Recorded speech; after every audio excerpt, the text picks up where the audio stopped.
اور آج کے جلسے میں صدر صاحب اور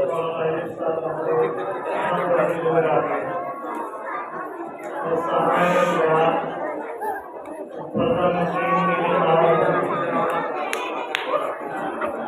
آج کا جو جلسہ ہوا اس کے بارے میں مطلب کرتا ہے یہ جلسہ کیا گیا ماشاء اللہ بچوں نے اپنے زمین کا علاج کیا بچوں سے خاموش کیا جائے بچوں نے ماشاء اللہ استاد نے ان پر جو محنت کی وہ محنت آپ لوگوں کے سامنے آئے لیکن کبھی ہم نے زور کیا میرے دوستوں کہ ہماری آنے والی نسل کو اگر ایمان اور یقین اور دین پر باقی رکھنا ہے تو اس کے لیے کہ آج کی جو دور ہے چھوٹے چھوٹے بچے چھوٹی بچیاں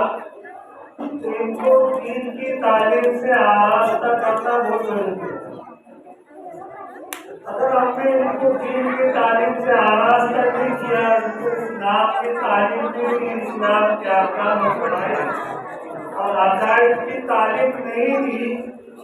تو پھر ایسا نہ ہو جائے کہ جو تاریخ سمندر بخارا کے اندر دوہرائی گئی جو تاریخ اسپین کے اندر دوہرائی گئی وہ تاریخ ہمارے ہندوستان کے اندر وہاں وہی ہوا جن علاقوں پر مسلمانوں کی تعداد کی حکومت سے سب کچھ تھا اور مسلمانوں نے اللہ کے دین کی تعلیم سے اپنی نسل کو الگ کر دیا اس پہ توجہ نہیں کی اس سے بے فکر ہو گئے تو ایک دور آیا میرے دوستو کہ بعد کی آنے والی نسل موٹر ہو جبکہ وہ علاقے جہاں کے بڑے بڑے ائمہ گزرے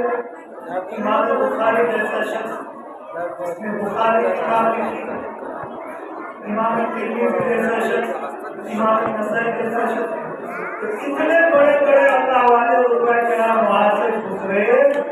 لیکن آج کے لوگوں نے اپنی آنے والی نسل کی دین کی اور ایمان کی حفاظت کے لیے کوشش نہیں کی محنت نہیں کی ایک دور آیا کہ وہاں اسلام ختم ہو گیا اور اسلام کا نام لینے والے کو باقی ہے اور جن علاقوں میں مقاصد کی محنت کے لیے بچوں کو دینی تعلیم کے لیے کوشش کی گئی تو اللہ رب العزت نے ان علاقوں میں اگرچہ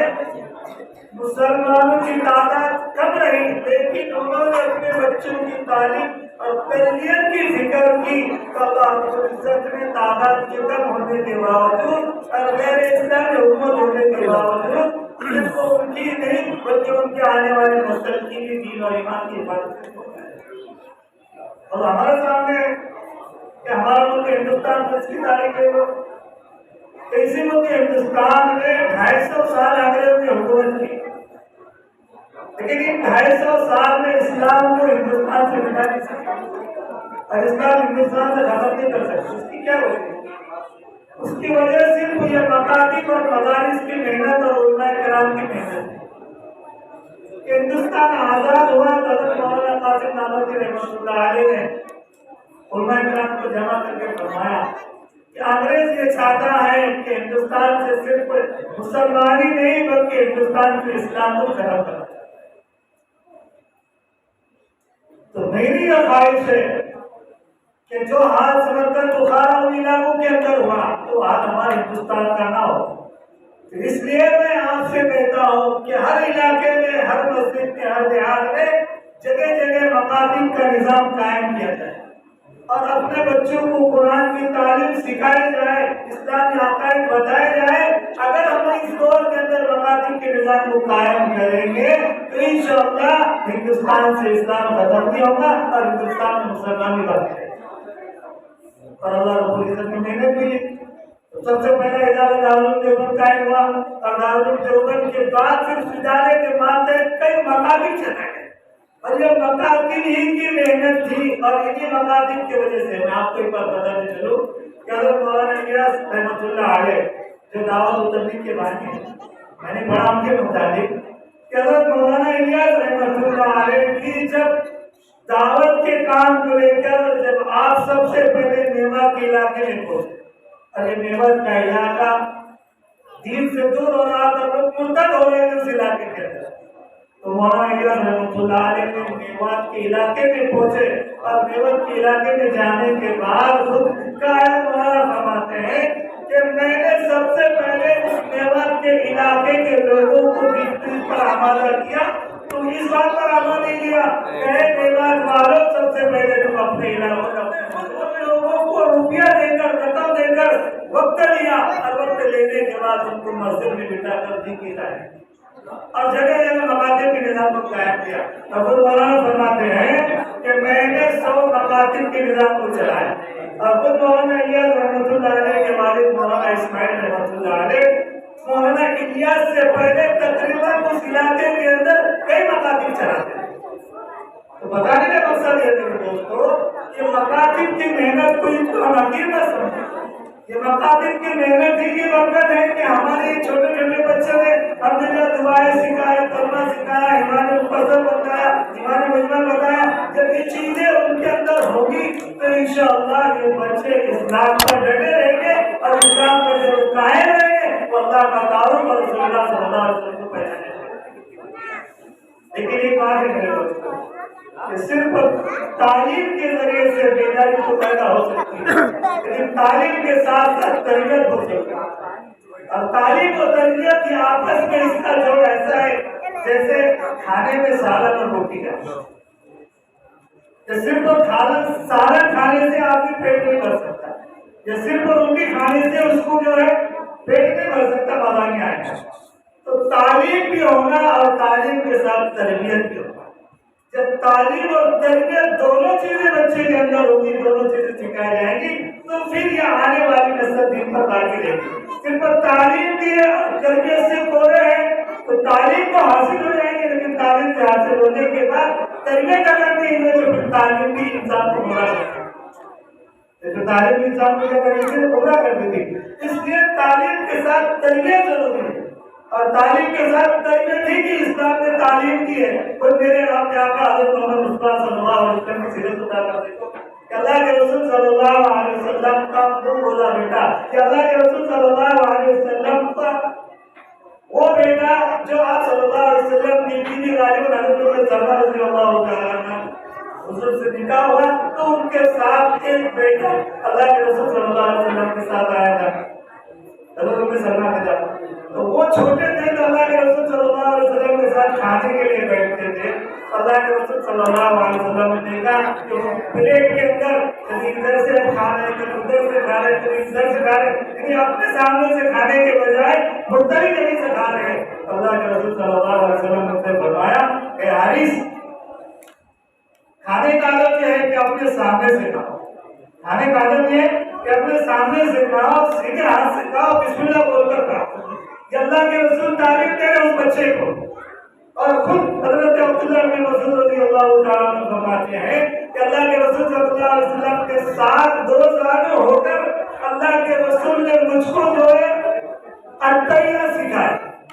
جب حضور کے سامنے 2 سال ہو کر بیٹا اللہ کے رسول صلی اللہ علیہ وسلم نے حضرت عبداللہ بن مسعود کو اتحیہ سکھایا، اور حضرت عبداللہ بن مسعود فرماتے ہیں کہ حضور نے ایسی اتحیات کو سکھلائی جیسے استاد مکتب میں بچے کو سکھاتا ہے۔ تو اللہ کے رسول نے بچوں کی تعلیم بھی کی اور پھر اللہ کے رسول نے تربیت بھی کی۔ پھر وہی صحابی جو اللہ کے رسول صلی اللہ علیہ وسلم کے سودار بچے تھے، لڑکے تھے، تو کھجور کھانے لگے پہلے بھی حضور کے ساتھ۔ اللہ کے رسول صلی اللہ علیہ وسلم نے پہلے کیا، حکم دیا کہ اپنے سامنے سے کھاؤ۔ جب کھجور کھانے لگے تو کھجور الگ الگ قسم کی تھی، تو وہ اپنے سامنے سے کھجور کھانا شروع کر دیا۔ تو اس پر اللہ کے رسول نے تربیت کی فرمایا کہ اب یہ کھجور ہے، جب ایک پلیٹ میں کھانا کئی قسم کا ہو تو پھر تمہارا دن 4 سے 6 بجے اب ایک پلیٹ میں الگ الگ قسم کی کھجور ہے، تب یہاں اپنے سامنے سے مت کھاؤ، کبھی وہ کھجور کھا لو کچی، کبھی گجری کھا لو، کبھی میٹھی کھا لو۔ اللہ کے رسول صلی اللہ علیہ وسلم کی یہ تربیت کی یہ تعلیم، اور واقعی میں میرے دوستو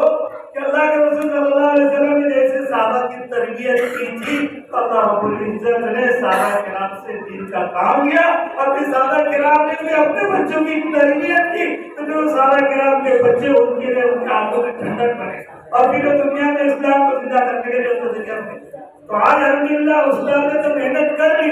لیکن اب استاد نے علم سکھا دیا اور علم پر عمل کرانا یہ والدین کی ذمہ داری ہے۔ اب استاد نے یہاں بتا دیا کہ بیٹا کھانے کی دعا پڑھ لو، کھانے کی دعا یہ ہے، اب وہ کھانے کی دعا بچہ کھانا گھر میں کھا رہا ہے، اس کی نگرانی والدین کے ذمہ ہے کہ تم نے جو علم سیکھا کہ کھانا بسم اللہ بول کر کھائے یا سیدھے ہاتھ سے کھائے، تو ماں باپ کی یہ ذمہ داری ہے کہ وہ اپنے ساتھ میں دسترخوان پہ بیٹھ کر کھا رہا ہے تو وہ بچے کو وہاں ٹوکے کہ تم نے استاد نے تم کو کھانے کی دعا سکھائی تو کھانا دعا کر کے کھایا کہ نہیں کھایا۔ اگر درمیان میں بھول گیا ہے تو درمیان میں جو دعا اس کو بتائے گی وہ پڑھا کہ نہیں پڑھے، کس کی ذمہ داری؟ ماں باپ کی ذمہ داری ہے۔ تو تعلیم اور تربیت میں بچوں کی زندگی بنے گی اسی صورت میں، ایک طرف تعلیم اور دوسری طرف تربیت کو۔ اللہ کے رسول صلی اللہ علیہ وسلم کے صحابہ نے تعلیم بھی دی اور اولاد کی تربیت بھی کی، اور یہ جو تعلیم دی جا رہی ہے آج مکاتب کے اندر، یہ تعلیم تو صحابہ کرام کے دور میں گھروں میں ہوتی تھی، گھروں میں ہوتی تھی یہ تعلیم، یعنی ان کے گھروں کے اندر بچہ پیدا ہوا تو ان کو ہے کہ بچہ جیسے پیدا ہو جائے تو اس کو کلمہ سکھاؤ، اور پھر اس کو جو ہے اخلاق سکھاؤ، اس کو جو ہے تو کھانے کے آداب سکھاؤ، بڑوں کا ادب احترام سکھاؤ، اس کو سلام کو جو ہے کرنے کو بولو۔ یہ ساری چیزیں تو اسلامی گھر میں مسلمانوں کے گھروں میں صحابہ تعلیم دیتے تھے اپنے بچوں کو، لیکن آج ہمارے گھر کے طریقے بھی دینی آ گئی کہ ہمارے گھر میں یہ تعلیم نہیں ہونے کی وجہ سے مساجد کے اندر یہ تعلیم دی جا رہی ہے کہ تمہارے اخلاق اور تمہارے کردار اور تمہارے نبی کے طریقے سے زندگی گزارنے کے لیے کم سے کم تم گھر میں نہیں سکھا رہے ہو تو استاد کے بعد مکتب میں نہیں کر سکتے ہو۔ تو اب یہ سیکھ گئے تو سیکھنے کے بعد ماں بہنوں کا کام ہے، اولاد جو بچوں اور والدین کا کام ہے کہ ان کی تربیت کریں۔ بچے کی بچپن کی تربیت کی پہلی ذمہ دار اس کی ماں ہوتی ہے اور دوسرا ذمہ دار اس کا باپ ہوتا ہے۔ تاریخ اٹھا کر دے گا اور بات اٹھا کر دے کوئی واقعہ ایسے ملے گا کہ جن ماں نے اپنے بچوں کی تربیت کی تو اللہ رب العزت کے ان ماؤں کچھ بچوں کو وہی کامل بنا دیا۔ اور کئی واقعات ہیں، حضرت پیرانی پیر عبد القادر جیلانی رحمۃ اللہ علیہ جماعت نصیحت کر رہی ہے، سفر میں جا رہے ہیں علم حاصل کرنے کے لیے، تو ماں ہی بچے کو نصیحت کر رہی ہے کہ بیٹا تم سفر میں جا رہے ہو تو میں تمہارے ساتھ کچھ اشرف کے بہانے دیتی ہوں، لیکن اس بات یاد رکھنا کہ تم چلتے ہوئے جھوٹ مت بولنا، کسی سے بھی جھوٹ مت بولنا۔ جھوٹ سے منع کی ماں نے اور کئی باتیں ایسے سنتے ابھی اپنے حالے کی طرف یہ لگے کہ وہ اپنی ماں کے پیٹ میں تھے، وہ قرآن پاک کی تلاوت کر رہی تھی تو 15 پاروں کی قرآن پاک کی تلاوت کی ان کی والدہ نے، تو 15 پارے کے جو لوگ پیٹ سے حافظ ہوئے۔ اور کئی واقعات ہیں، اور امام بخاری رحمۃ اللہ علیہ ان کی بھی تربیت میں اور ان کو بھی اتنا بڑا مقام دینے والا جو کوئی تھی میرے دوستوں ان کے والدہ تھی۔ امام بخاری جب پیدا ہوئے تو والد کا انتقال ہو چکا تھا، یتیم پیدا ہوئے اور ایسے حالت میں پیدا ہوئے تھے کہ ان کو روشنی بھی نہیں تھی، یعنی ان کے آنکھوں کی روشنی بھی ختم ہو چکی۔ لیکن امام بخاری رحمۃ اللہ علیہ کی والدہ بڑی متقی پرہیزگار عورت تھی، روزانہ تہجد میں اٹھ کر اللہ رب العزت سے دعا کرتی تھی کہ اللہ میرے بیٹے کو آپ دے دے اور میں اپنے بیٹے کے لیے اپنے وقت کا بڑا عالم بناؤں۔ روزانہ دعا کرتی تھی، تو دعا کا نتیجہ یہ ہوا کہ ایک دن حضرت ابراہیم علیہ السلام ان کے لیے خواب میں آئے اور خواب میں آ کر کہنے لگے ان کی والدہ کہ بخاری کی والدہ تم نے جو دعا کی ہے اللہ نے اس دعا کو قبول کر دیا ہے، تمہارے بیٹی کی بینائی آ گئی۔ یعنی جب ماں بہنوں میں دینداری تھی تو اپنے مسئلے اللہ سے حل کر لیا کرتے تھے۔ آج سب سے بڑی چیز ہمارے گھر کا ماحول خراب ہوا تو ماحول کے خراب ہونے کی وجہ سے اولاد کے اندر بھی تربیت سے کوڑے ہو گئے۔ تو اصل تربیت کی ذمہ داری تو ماں بہنوں کی ہے اور اس کے بعد والد کی ہے، اور پھر اس کے بعد جو کوئی بچہ ہے تو وہ پھر بہن کی ذمہ داری۔ تو بات بہت لمبی ہوتی جا رہی ہے دوستوں، بتانے کا مقصد یہ ہے کہ جو مقاصد ہے اس کی قدر کرو۔ یہ مکاتب کا نظام جب تک باقی رہے گا انشاءاللہ اللہ رب العزت اس امت کے اندر جو ہے فکر فساد امت کو محفوظ رکھے گی بہت بڑے قابل گزرے ہیں عبداللہ بن صاحب فرماتے ہیں جب تک امت کے بچوں کو قرآن سکھایا جاتا رہے گا تو اس وقت تک امت جو ہے نئے راستے پر باقی رہے گی اور جس دن لوگوں نے امت کے بچوں کو قرآن سکھانا چھوڑ دیا کہ چھوٹے چھوٹے بچوں کو قرآن پڑھانا چھوڑ دیا تو امت میں فتنہ فساد کا دور پیدا ہو گیا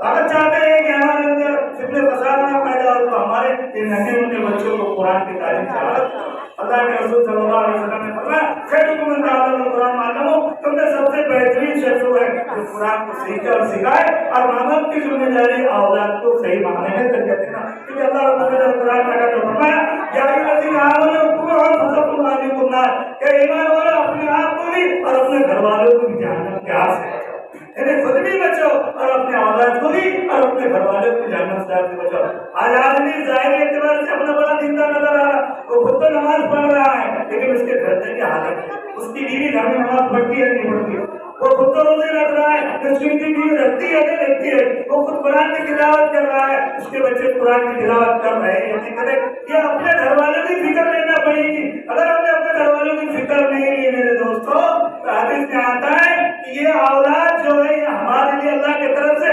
نعمت بھی ہے اور امانت بھی ہے یہ نعمت بھی ہے اور امانت بھی ہے یہ جو ہے کل قیامت کے لیے دامن پکڑے گی کہ خود نے تو دین سیکھ لیا لیکن ہم کو نہیں سکھایا یہ حجت بنے گی ہمارے لیے اس لیے اپنے بچوں کو دینی تربیت کی جو بہت ضروری ہے اللہ پاک نے سنت اور عمل میں جگہ فرمائے کہ مقاصد میں پڑھنے والے بچوں کو حقیر اور سبجیکٹ کی قدر کرو یہ اللہ کے نزدیک بہت بڑے امام راضی رحمۃ اللہ علیہ مخلوق سے وہ فرماتے ہیں کہ مقاصد میں پڑھنے پڑھانے والے بچوں کو حقیر مت سمجھو جس جگہ یا جس محلے میں یا جس مسجد کے اندر یہ مکتب چلتا ہے اور وہاں بچے جو قرآن پاک کی تلاوت یا تعجب اور نماز روزے کو سیکھتے ہیں تو اللہ رب العزت اس محلے کے بڑے بڑے لوگ اور اس محلے کے نوجوان یا ایسے لوگ جو اہل ثروت ہے وہ راتوں میں تنہائی میں جو گناہ کرتے ہیں ایسے بڑے بڑے گناہ جس کی جو تنہائی میں کرتے ہیں یا راتوں میں شہر تباہ وغیرہ میں برباد کر دیتے ہیں اس کی وجہ سے اللہ رب العزت اس محلے کے اوپر آدھا تعلیم کا لوگ اتارنا چاہتا ہے لیکن جس محلے کی مسجد کی مکتب چلتا ہے یہ معصوم مکتب کے بچے کو ایسے اللہ اس ظالم لوگوں کے نوسط کے بدعملی کی وجہ سے آدم کو روک اس بات کے مطلب جو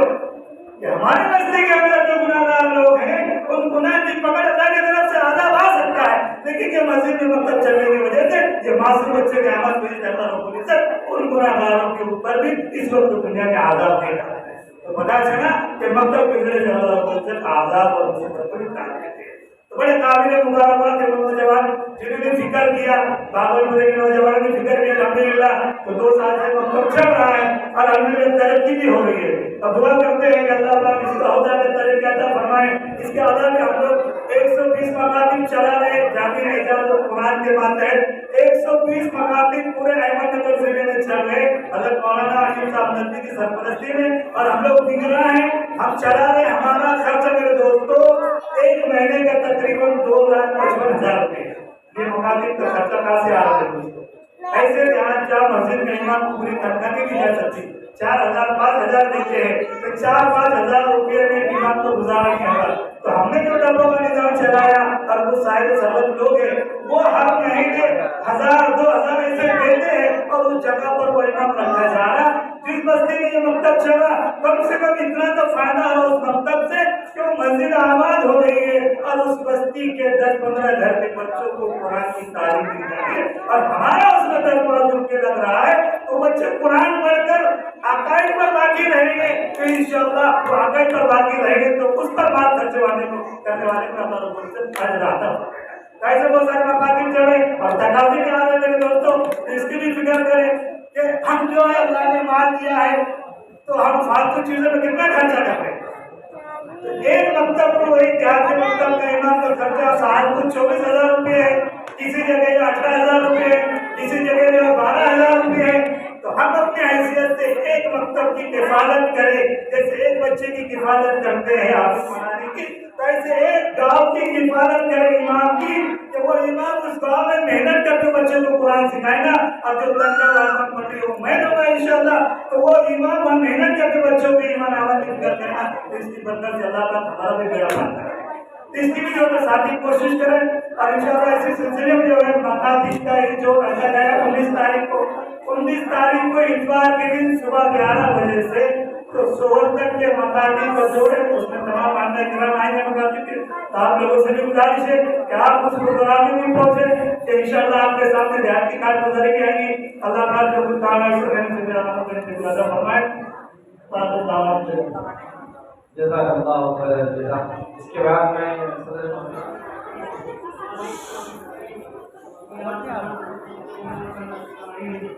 ربنا آتنا في الدنيا حسنة وفي الآخرة حسنة وقنا عذاب النار. ربنا ظلمنا أنفسنا وإن لم تغفر لنا وترحمنا لنكونن من الخاسرين. ربنا هب لنا من أزواجنا وذرياتنا قرة أعين واجعلنا للمتقين إماما. ربنا لا تزغ قلوبنا بعد إذ هديتنا وهب لنا من لدنك رحمة إنك أنت الوهاب. رب اجعلني مقيم الصلاة ومن ذريتي ربنا تقبل دعاء. اللهم إني أسألك الله وأسألك الرحمن وأسألك البر الرحيم وأسألك الحسنى كلها ما علمت منها وما لم أعلم. اللهم إني أسألك من الخير ما سألك منه نبيك وعبدك محمد صلى الله عليه وسلم. اللهم إني أعوذ بك من شر ما استعاذك منه نبيك وعبدك